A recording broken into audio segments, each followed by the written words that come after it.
Welcome to Tanvi talks. చేపల కూర ఎలా వండాలో చూసేద్దాం రండి. వెడల్పాటి పాన్ తీసుకుని అందులో ఆయిల్ వేసుకోండి. ఆయిల్ చేపల కూరకి కొంచెం ఎక్కువే పడుతుంది కాబట్టి ఎక్కువ ఆయిల్ వేసుకోండి. 4-5 పచ్చిమిర్చి కూడా వేసుకోండి. ఇందులోని కొంచెం ఎక్కువ వేయకుండా కొంచెం ఉప్పు వేసుకుని ఆనియన్స్ మగ్గనివ్వాలి. గోల్డెన్ బ్రౌన్ కలర్ వచ్చే వరకు మగ్గనివ్వండి. ఈలోపు మనం చేపల్ని మ్యాగ్నేట్ చేసుకోవాలి. దానికోసం చేప ముక్కలు వాష్ చేసుకుని అందులో ఉప్పు, కారం, ఆయిల్, పసుపు వేసుకుని ఒక హాఫ్ అన్ అవర్ పాటు పక్కన పెట్టేసుకోండి. ఇగో నేను చూపిస్తున్నట్టుగా ఉండాలి. కారం తగినంత యాడ్ చేసేసుకుందాం. ఇప్పుడు ఈ చేప ముక్కల్ని మగ్గిన ఆనియన్స్లో వేసేసుకోవాలి ఒక్కొక్కటిగా. చాలా జాగ్రత్తగా వేయాలి, ఎందుకంటే ముక్కలు అనేవి విడిపోకుండా ఉండాలి. ఈ చేపల కూరకి మెయిన్ ఏంటంటే కారం, చింతపండు, ఆయిల్ వేసుకోవాలి. గరిటెతో కదపకుండా హ్యాండ్స్తో మాత్రమే మూవ్ చేయాలి, లేదు అంటే ముక్కలు విడిపోతాయి. ఇప్పుడు ఒక గ్లాస్ వాటర్ కూడా యాడ్ చేసేసుకున్నాం.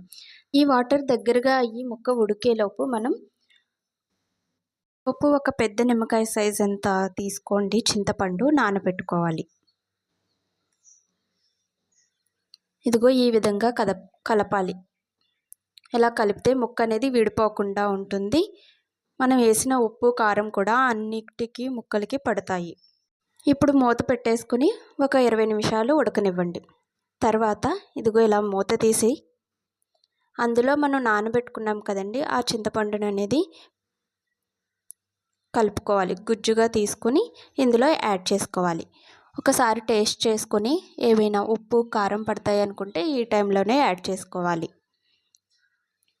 నాకు అన్నీ పర్ఫెక్ట్గా సరిపోయాయండి. ఇప్పుడు ఇందులో చింతపండు అనేది పిసికి చిన్నగా గుజ్జుగా వేయాలి.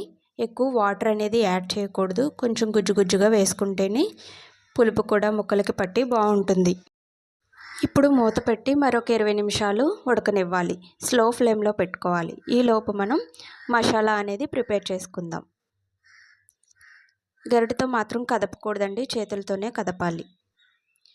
మసాలా కోసం ఒక 3 స్పూన్స్ జీలకర్ర, ఒక ఎల్లుల్లిపాయ, ఒక 2 స్పూన్ల ధనియాలు వేసుకొని మెత్తని పేస్ట్ పట్టుకోవాలి వాటర్ యాడ్ చేసుకుంటూ, ఇక్కడ నేను చూపిస్తున్న విధంగా. ఇప్పుడు ఉడికిపోయింది కదండి, మూత తీసుకొని చూసుకొని ఈ మనం చేసుకున్నటువంటి మసాలాని ఇందులో యాడ్ చేసుకోవాలి. ఎందుకంటే నీచు స్మెల్ అది రాకుండా ఉంటుంది, టేస్ట్ కూడా బాగుంటుంది. మసాలా వేయకూడదండి ఇందులో, ఇదే మసాలా. ఇందులో కొంచెం ఆవకాయ ఆయిల్ కూడా వేసుకుంటారు, అది కూడా టేస్ట్ బాగుంటుంది. మార్నింగ్ కన్నా కూడా చేపల కూర ఈవినింగ్ తింటే ఇంకా బాగుంటుందండి. అండ్ వన్ మోర్, సబ్స్క్రైబ్ చేయడం మాత్రం అస్సలు మర్చిపోకండి. Please subscribe. చేపల కూరలో కొత్తిమీర కూడా ఒక హైలైట్ అండి. కొత్తిమీర కాడలతో కూడా ఎక్కువ వేసుకోండి, టేస్ట్ అనేది బాగుంటుంది. మరొక 5 మినిట్స్ ఉడకనిచ్చి ఇలా చేతులతో కదుపుకొని ఉడకనిచ్చి మసాలా అంతా పట్టేలాగా 5 నిమిషాలు ఉడికించండి. నా ఛానల్ని ఫస్ట్ టైం చూస్తున్నట్లయితే లైక్ చేయండి, షేర్ చేయండి, కమెంట్ చేయండి. తన్వి టాక్స్. మీరు చేసే కామెంట్స్ అండ్ లైక్స్ నాకు చాలా సపోర్ట్ ఇస్తాయి. వేడివేడిగా చేపల కూర అయితే రెడీ అయిపోయిందండి.